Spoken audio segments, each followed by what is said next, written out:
Hello दोस्तों, स्वागत है आप सभी का हमारे यूट्यूब चैनल में। आज हम करने वाले हैं Q&A सेशन। अभी से एक दिन पहले मैंने अपनी कम्युनिटी पे एक पोस्ट डाला था जिसमें कहा था कि आप लोग को जो भी डाउट हो किसी भी टॉपिक से रिलेटेड आप पूछ सकते हो। तो उसमें से कुछ बच्चों ने क्वेश्चन किया है, आज मैं उसका जवाब दूंगा। तो सबसे पहले एक ने सवाल किया है कि मुझे इंग्लिश में मार्क्स इंक्रीज नहीं हो रहे हैं, ग्रामर कंप्लीट कर लिया है फिर भी नहीं कुछ हो रहे हैं। तो मैं आपको इंग्लिश को लेके ना एक क्लियर कट बात बताता हूँ कि इंग्लिश सिर्फ सिलेबस कर लेने से ऐसा नहीं है कि आपका मार्क्स इंक्रीज हो जाएगा। इंग्लिश के लिए आपको ना डेली प्रैक्टिस करना होगा, उसका क्विज लगाना पड़ेगा। इंग्लिश ग्रामर अगर आप कर लिए हो तो कोशिश करना होगा कि हर टॉपिक से रिलेटेड आपको क्वेश्चन सॉल्व करने पड़ेंगे, अच्छे से करने पड़ेंगे, उसका एनालिसिस करना पड़ेगा और आपको इंग्लिश में वोकैब अच्छे से आना चाहिए। उसके बाद फिर आप एक काम कर सकते हो कि हर दिन सबसे पहले तो रीडिंग कम्प्रीहेंशन जरूर करो, क्योंकि प्री में और मेंस में, प्री में तो आपको सिर्फ एक कम्प्रीहेंशन दिखेंगे लेकिन मेंस में आपको ज़्यादातर कम्प्रीहेंशन ही देखेंगे। और आपका मेंस में इंग्लिश अगर आपका अच्छा रहा ना तो इंग्लिश में सबसे ज़्यादा मार्क्स आ सकता है। तो उसके लिए ये करो, डिमोटिवेट मत हो, बस प्रैक्टिस में लगे रहो, करते रहो। शुरू में सबका मार्क्स कम होगा लेकिन जब आप हर क्वेश्चन से हर दिन रूबरू होते जाओगे तो धीरे धीरे वो टॉपिक आपको इजी लगने लगेगा और धीरे धीरे इंग्लिश में भी मार्क्स इंक्रीज होगा। शुरू में सबके साथ यही होता है।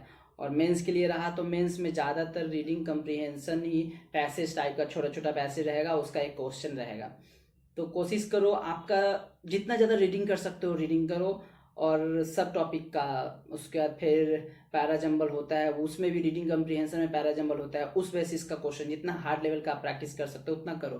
क्योंकि आप जितना टफ लेवल का प्रैक्टिस करोगे तो मेंस में या प्री में वो सब आपको इजी लगने लगेगा। शुरू में आपको डिमोटिवेट होगा, क्वेश्चन बनाते वक्त नहीं बनेगा, बहुत फ्रस्ट्रेट हो जाओगे, लेकिन फिर भी हौसला मत हारना, बस लगे रहो।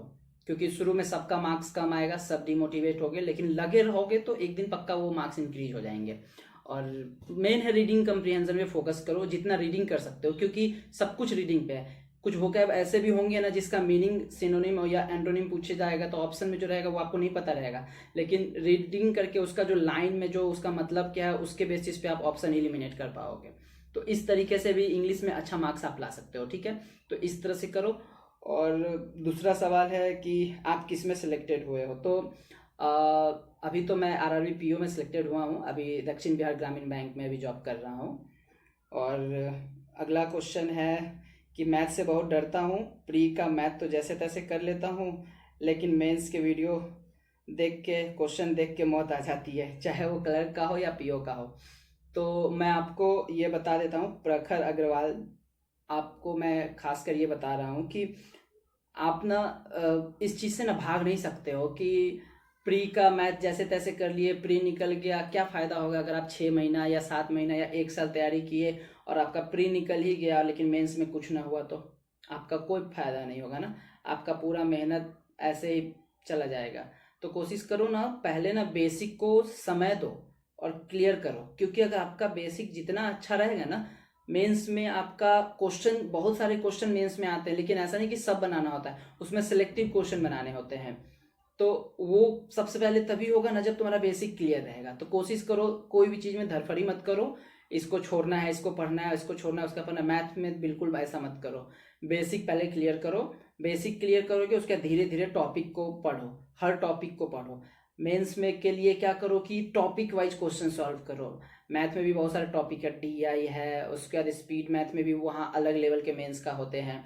तो जब तक आपका बेसिक क्लियर नहीं रहेगा ना तब तक वो नहीं होगा। और अरिथमेटिक तो सबसे ज़्यादा बेसिक पे ही क्लियर होता है, क्योंकि डीआई में भी जब आप मेंस लेवल में जाओगे ना तो डीआई नॉर्मल डीआई नहीं आएगा, अरिथमेटिक बेसिस डीआई आएगा। टाइम एंड डिस्टेंस का भी बेस पे डीआई आता है, उसमें बहुत तरह के डीआई में मेंस में क्वेश्चन आएंगे। तो वो सब तभी होगा जब आपको बेसिक क्लियर रहेगा। तो सबसे पहले पूरा फोकस देकर, पूरा समय देकर बेसिक को अच्छे से क्लियर कट करो, क्योंकि जब एक बार बेसिक क्लियर हो जाएगा ना तो मेंस का क्वेश्चन जब आप करने लगोगे ना तो प्री का क्वेश्चन आपके सामने कुछ नहीं रहेगा।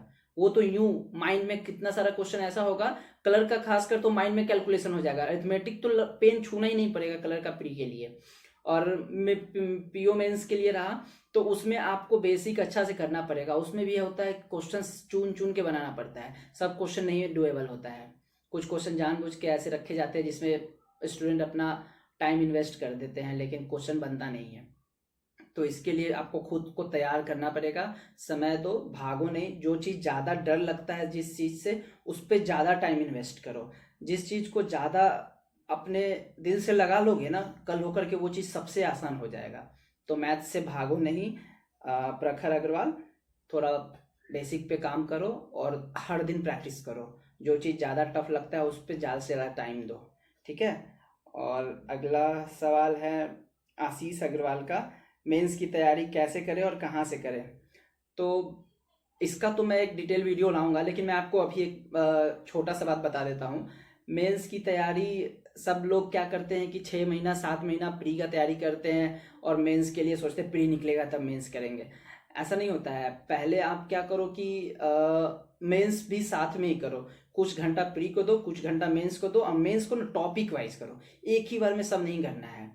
आज अगर मैथ का कुछ टॉपिक उठा लिए तो मैथ का ही करो, फिर कल होकर के रीजनिंग इंग्लिश मिक्स करो, आज मैथ इंग्लिश करो, ऐसे करो। एक ही दिन रीजनिंग भी और मैथ भी मत करो, लेकिन टॉपिक वाइज करो। मैथ में आज डीआई का 4-5 सेट लगा लिया, मेंस का कुछ स्पीड मैथ का 1-2 कर लिए, उसके बाद कुछ प्री का अरिथमेटिक कर लिए, कल होकर के फिर अरिथमेटिक मेंस लेवल का कर लिए कुछ टॉपिक वाइज। ऐसे करो टॉपिक वाइज। जितना जितना धीरे धीरे करोगे ना, उतना धीरे धीरे तुम देखोगे 1 सप्ताह 1 महीना के बाद तुम्हारा धीरे धीरे सब टॉपिक कंप्लीट होते जा रहा है। और कोशिश करो ना क्विज लगाने का। क्विज जितना ज़्यादा लगाओगे ना, उतना ज़्यादा तुमको मोटिवेशन मिलेगा, क्योंकि वहाँ पे बहुत सारा वेराइटी का क्वेश्चन नया नया क्रिएट होता है। तो उससे तुमको आइडिया मिलेगा कि कैसे करना है, ठीक है। तो एक तो ये हो गया। उसके बाद फिर और उसी तरह फिर रीजनिंग का भी करना है। रीजनिंग का एक दिन अल्टरनेट पे ले लो, एक दिन मैथ इंग्लिश तो एक दिन रीजनिंग इंग्लिश, ऐसे करके मेंस का करो। और टॉपिक वाइज करो। इंग्लिश तो हर दिन करना है, ठीक है। मैथ और रीजनिंग को अल्टरनेट डे पे करो। और रीजनिंग में क्या करो ना कि टॉपिक वाइज पहले क्लियर करो मेंस का, ठीक है। वो हो जाए तो हर टॉपिक पे कम से कम 100, 150, 200 क्वेश्चन लगा डालो। मतलब आंख बंद करके करो प्रैक्टिस। शुरू में होगा कि डिमोटिवेट हो गए, क्वेश्चन नहीं बनेगा, बहुत कुछ होगा, लेकिन हार नहीं मानना। टू डू लिस्ट बनाओ। मेंस का भी एक अलग तरीके से टू डू लिस्ट बनाओ। उसके बाद फिर उसको उस स्ट्रैटेजी को फॉलो करो। और जब तक टू डू लिस्ट कंप्लीट ना होना, नींद नहीं आना चाहिए। अगर डेडिकेशन के साथ चाहते हो कि इस साल जॉब हो जाए तो, ठीक है। ये हो गया। उसके बाद फिर और मॉक और क्विज का ये सब का डिटेल हम अगले वीडियो में पूरा फुल डिटेल में मेंस का बताएंगे, ठीक है। और मॉक एक का क्वेश्चन है प्राची का, मेंस में स्कोर इम्प्रूव नहीं हो रहे हैं, व्हाट टू डू।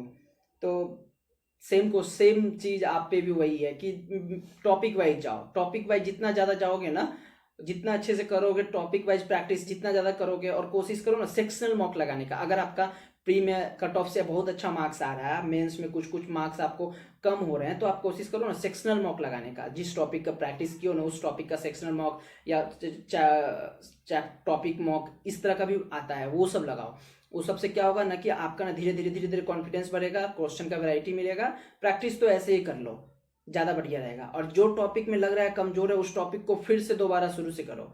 इससे क्या होगा कि फिर धीरे धीरे रिवाइज भी हो जाएगा और तुम्हारे माइंड में वो टॉपिक क्लियर कट हो जाएगा, ठीक है।